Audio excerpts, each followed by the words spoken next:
बुढाको अचार अभी मजा आएगा ना भिड टिकटकमा फेमस भएको थियो हैन इटालीमा यो चाहिँ पोर्कै हामी राइनु पर्यो नि त त्यही भएर पोर्क लभर चाहिँ छेत्री भए पनि छेत्री पोर्क लभर थियो है सबैभन्दा इटालीमा फेमस भएको बुढाको अचार आज हामी पनि ट्राई गर्न जाँदैछौँ अघि बिहान सङ्गीत चोक गएर लिएर आएको आन्टी र म मेहनत छ यो ल्याउनुमा पनि यस्तो जाडोमा मेहनत एउटा धेरै टिकटकमा फेमस भएको त्यही भएर चाख्न चाहेँ प्लेट लिएर आउँछु म चाहिँ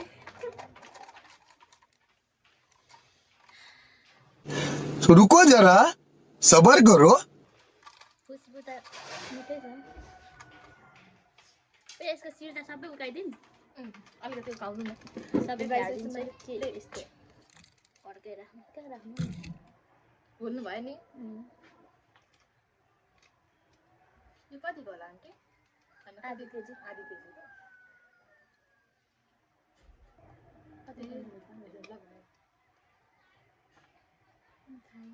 देखाइहाल्नु त एक्सन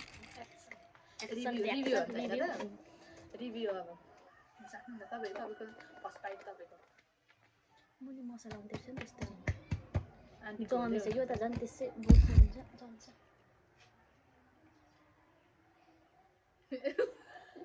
सुँगेर खानुहुन्छ कैसे कैसे लोग रहते हैं यार यहाँ पर यो त ठिकको छ स्पाइस मलाई यो नर्मल यो त हामीले पोर्कको हेर्यो पोर्कको लिएको मिठो छ मिठो होइन मिठो छ ल मिठो छ त अचार यस्तै त हुन्छ हो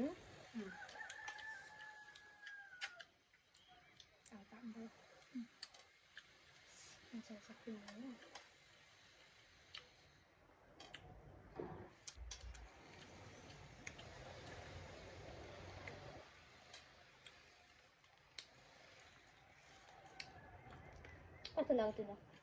मिठो छ मिठो स्पाइसी खानेर त मिठो हुन्छ मजाले स्पाइसी खान्छ नि त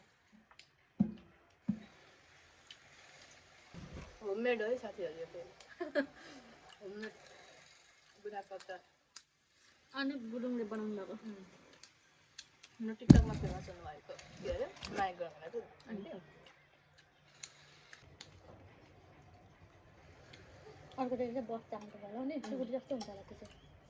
हो फर्केको हुन्छ नि त बफ अहिले भन्दा अहिले तपाईँले बनाउँछ होइन